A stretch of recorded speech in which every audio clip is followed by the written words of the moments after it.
ગુજરાતના અમુક શહેરો છે તે રાજકીય રીતે અને સામાજિક રીતે સતત ચર્ચાનું કેન્દ્ર બનતા હોય છે અને આ શહેરો પૈકી ગોંડલ તમે અને આખું ગુજરાત બધા જ જાણે છે કે ગોંડલ છે એ સતત રાજકીય રીતે સામાજિક રીતે બધી જ રીતે ચર્ચાનું કેન્દ્ર બનતું હોય છે।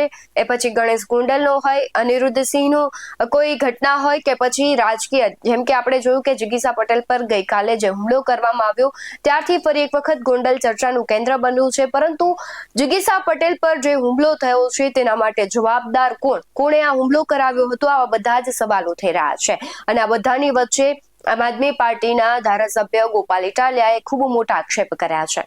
નમસ્કાર, BS9 ટીવી ન્યૂઝમાં આપની સાથે હું ભગવતી વિસાવડિયા। આમ તો વિસાવદરના ધારાસભ્ય તરીકે જ્યારથી તેઓ ચૂંટાયા છે ત્યારથી જ તે ખૂબ સારી રીતે વિરોધ કરી રહ્યા છે, જે લોકોના પ્રશ્નો છે ઉઠાવી રહ્યા છે અને તેમના બેબાક બોલથી જનતાનો પણ તેમને એટલો જ પ્રેમ મળી રહ્યો છે। એવા ઘણા બધા આમ આદમી પાર્ટીના નેતાઓ છે કે જે વિરોધ પ્રદર્શન કરી રહ્યા છે, લોકોના મુદ્દે ખૂબ સારી રીતે સરકારની સામે પ્રશ્ન પણ કરી રહ્યા છે। આ બધાની વચ્ચે સૌથી મહત્વનો ચહેરો જિગીશા પટેલનો છે। છેલ્લા ઘણા સમયથી એ પણ ગોંડલને લઈને લડત ચલાવી રહ્યા છે અને ગોંડલમાં ઘણા સમયથી તે ધામા નાખ્યા છે અને હવે આમ આદમી પાર્ટીમાંથી પણ તે કહેવાય છે એનો સભ્ય બની અને હવે વિરોધ કરી રહ્યા છે। આ બધાની વચ્ચે આપણે ગઈકાલે દ્રશ્યો જોયા કે જિગીશા પટેલ છે તે જતા હતા, એમની કાર પર હુમલો થાય છે, પણ ત્યારબાદથી સવાલ એ થાય છે કે એ મહિલા કોણ છે કે જેમણે જિગીશા પટેલ પર હુમલો કર્યો હતો, શા માટે કર્યો હતો અને કોના દ્વારા આખું ષડયંત્ર રચવામાં આવ્યું હતું। કારણ કે આમ આદમી પાર્ટી દ્વારા આક્ષેપ કરવામાં આવી રહ્યા છે કે ક્યાંક ભારતીય જનતા પાર્ટી છે તેમના દ્વારા આખું ષડયંત્ર કરવામાં આવ્યું હતું અને મહિલા દ્વારા જાણી જોઈને જિગીશા પટેલ પર હુમલો કરવામાં આવ્યો છે।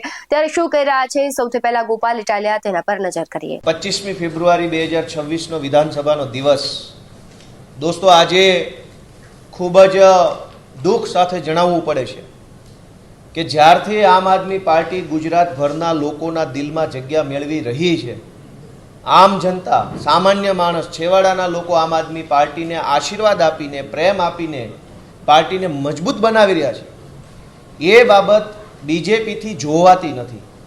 આમ આદમી પાર્ટી ગુજરાતમાં મજબૂત બની રહી છે, એનાથી ભાજપના પેટમાં નકલી તેલ રેડાય છે અને એટલે ગુંડાગીર્દી ઉપર ઉતરી આવ્યા છે।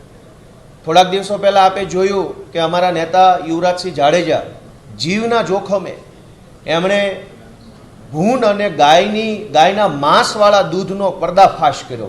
એ પણ ગુજરાતની અંદર પેદા થાય છે, ભૂંડ અને ગાયનું માંસ નાખી, યુરિયા ખાતર નાખી, ઝેરી કેમિકલવાળું દૂધ બનાવી ગુજરાતના વિવિધ દૂધ સંઘોમાં ભરનારા માફિયાઓનો પર્દાફાશ યુવરાજસિંહે કર્યો। એ પર્દાફાશ કરતી વખતે એમના ઉપર જીવલેણ હુમલો થયો, પરંતુ પોલીસે આજ દિવસ સુધી ફરિયાદ લખી નહીં। જે કામ ગુજરાતની સરકારે કરવાનું હોય, જે કામ સરકારના વિભાગે કરવાનું હોય, એ કામ તો યુવરાજસિંહ કરી રહ્યા છે। યુવરાજસિંહને એવોર્ડ આપવાના બદલે, સન્માનિત કરવાના બદલે એમના ઉપર હુમલો કરનારા માફિયાઓને ભાજપની સરકાર છાવરે છે, એ બહુ દુર્ભાગ્યપૂર્ણ છે। અને જ્યારથી આમ આદમી પાર્ટી મેં કીધું એમ મજબૂત બની તો હુમલાઓની રાજનીતિ ચાલુ થઈ। ગઈકાલે ગોંડલના અમારા આમ આદમી પાર્ટીના નેતા જિગીશાબેન પટેલ ઉપર મહિલાઓના ટોળા દ્વારા હુમલો કરાવવામાં આવ્યો। ત્યાં ગોંડલ નગરપાલિકા વિસ્તારના કેટલાક પ્રશ્નોને લઈ આમ જનતાએ જિગીશાબેનને રજૂઆત કરી કે અમારા મત વિસ્તારમાં, અમારા વિસ્તારમાં આ પ્રશ્ન છે, તમે સાંભળવા આવો। સામાન્ય જનતાને ભાજપના માણસોથી કોઈ ઉમ્મીદ અપેક્ષા નથી, કેમ કે ભાજપના માણસો કામ ઓછું અને ગુંડાગીર્દી જાજી કરે છે, એટલે જનતાએ પોતે જિગીશાબેનને ત્યાં બોલાવ્યા અને જ્યારે જિગીશાબેન ત્યાં ગયા ત્યારે ભાજપના કોઈ ગુંડા જેવા કોર્પોરેટરે મહિલાઓનું ટોળું મોકલી કાયરતાપૂર્ણ હુમલો એક મહિલા ઉપર કરાવડાયો। બહુ મરદ મૂછાળા હોત તો આવવું તું પોતે સામે અને કરવી હતી લવારી તો તમને ખબર પડે કે અમારી જિગીશાબેનમાં કેટલો દમ છે, પણ કાયરતાપૂર્ણ કૃત્ય, જેમ રામાયણમાં રાવણ છે એ સાધુનો વેશ ધરીને આવ્યો, એમ ભાજપના ગુંડાઓ હવે બહેનોને આગળ કરી રહ્યા છે। આ દુર્ભાગ્યપૂર્ણ ઘટના બની છે, એનો આમ આદમી પાર્ટી સખત સજ્જડ વિરોધ કરે છે। અમે માનનીય મુખ્યમંત્રીશ્રીનું પણ ધ્યાન દોરશું કે વારંવાર આમ આદમી પાર્ટીના મોટા પ્રદેશ નેતા ઉપર જે હુમલાઓ થાય છે, એ ગંદી યુપી બિહાર જેવી રાજનીતિ અહીંયા ગુજરાતમાં બંધ કરી દો। હુમલાઓની રાજનીતિ એ ગુજરાતનું સંસ્કૃતિ નથી। ગુજરાત વાદ સંવાદની રાજનીતિ કરે છે। હુમલાઓ કરવા, ગાડીના કાચ તોડી નાખવા, તલવારો મારી દેવી, હિંસા કરવી એ ગુજરાતનું કલ્ચર નથી। એટલે આજે આ અમારા યુવરાજસિંહ જાડેજા અને જિગીશાબેન પટેલ ઉપર ભાજપના માણસોએ જે હુમલો કર્યો છે એને અમે સખત શબ્દોમાં વખોડીએ છીએ. માનનીય મુખ્યમંત્રીશ્રીને પણ અમે રજૂઆત કરશું અને આવા પ્રકારના હુમલા ભવિષ્યમાં ન થાય તે માટે આમ આદમી પાર્ટી સડકથી લઈ સંસદ સુધી વિરોધ કરશે અને લોકજાગૃતિ કરશે. માનનીય ચેતનભાઈ. સભાગૃહના માધ્યમથી આજે અહીંયા જ્યારે આપણે સૌ મળી રહ્યા છે ત્યારે મારે દુઃખ સાથે કહેવું પડે છે કે આજે ગુજરાતના 30 વર્ષના શાસનમાં બેફામ બનેલા એમના નેતાઓ, એમના કોર્પોરેટરો દ્વારા આમ આદમી પાર્ટીને જવાબ આપવાની જગ્યાએ એમના 30 વર્ષના શાસનમાં એમણે જે ભ્રષ્ટાચાર, ભય, ભૂખ ફેલાવ્યું છે એની સામનો કરવાની જગ્યાએ આજે હુમલાઓ કરાવી રહ્યા છે. તમને બધાને ખબર છે, અગાઉ અમારા યુવા નેતા યુવરાજસિંહ જાડેજાએ જે નકલી દૂધ જે ડેરીમાં ભરવામાં આવે છે, ડેરીના પુરાવાઓ પણ આપ્યા, વિડીયો આપ્યા, ફૂટેજ આપ્યા, બધું જ આપ્યું. તો એમના પર કાર્યવાહી કરવાની જગ્યાએ બસ માત્ર દેખાડા કરીને આ ગુજરાત સરકારના પોલીસ તંત્રએ એમને જતા કર્યા.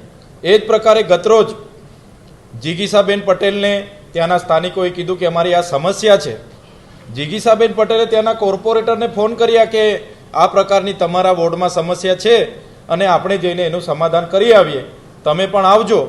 તો એ કોર્પોરેટરે ત્યાં અસામાજિક તત્વોનું એક ટોળું ઊભું કરીને અને જિગીશાબેન પટેલની ગાડીના કાચ તોડી નાખ્યા, એમના પર જાન લેવા હુમલો કર્યો અને અત્યાર સુધી પોલીસે એફઆઈઆર નથી કરી.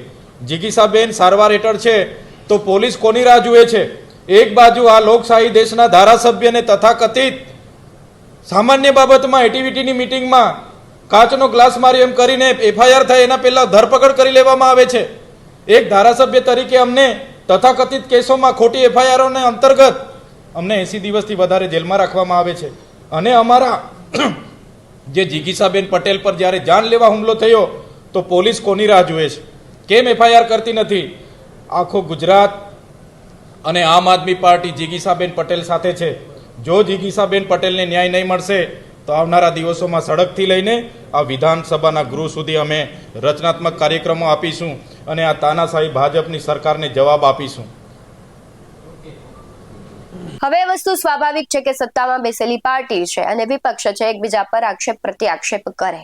પરંતુ સૌથી મહત્વની બાબત એ છે કે જે પ્રમાણે હુમલાઓ વધી રહ્યા છે, ગુજરાતનું રાજકારણ ગરમાયેલું છે, આમાં જનતાને શું સમજવું? કોઈ એક વ્યક્તિ છે, એક પાર્ટીમાંથી નીકળી જાય છે, બીજી પાર્ટીમાં જોઈન થાય છે, જનતાએ જે વિશ્વાસ મૂક્યો છે એનું શું? અને કોઈ પણ વ્યક્તિ ઉપર જાહેરમાં જે હુમલાઓ થતા હોય છે ત્યારે સૌથી મહત્વની કામગીરી હોય છે એ નેતાઓની હોય છે, પોલીસની હોય છે. કેમ કે જાહેરમાં જે હુમલાઓ થતા હોય છે અને અનેક વખત એવું જોયું કે જાહેરમાં જે સભાઓ હોય છે એમાં કોઈ પણ વ્યક્તિ આવી અને બૂટ ચપ્પલ ઘા કરે ત્યારે ક્યાંક ને ક્યાંક પાર્ટીઓ એકબીજા પર ષડયંત્રના આરોપ લગાવતી હોય છે. પરંતુ હવે ક્યાંક જનતામાં રોષ જોવા મળી રહ્યો છે. જે પ્રમાણે ભારતીય જનતા પાર્ટી છે તેનાથી ક્યાંક લોકો કંટાળ્યા હોય તો બીજી તરફ આમ આદમી પાર્ટી છે તેના પર વિશ્વાસ મૂકી રહ્યા છે. પરંતુ એ વિશ્વાસ છે લોકોનો ટકી રહેશે કે કેમ એ પણ સૌથી મહત્વની વાત છે. કારણ કે કડદા પ્રથામાં આપણે જોયું રાજુ કરપડા પર જે પ્રમાણે ખેડૂતોએ વિશ્વાસ મૂક્યો, ત્યારબાદ તેમણે આમ આદમી પાર્ટીમાંથી આંતરિક ડખાને લઈને કે પોતાના કહેવાય છે કે પર્સનલ કોઈ એક ઇસ્યુને લઈને રાજીનામું આપ્યું.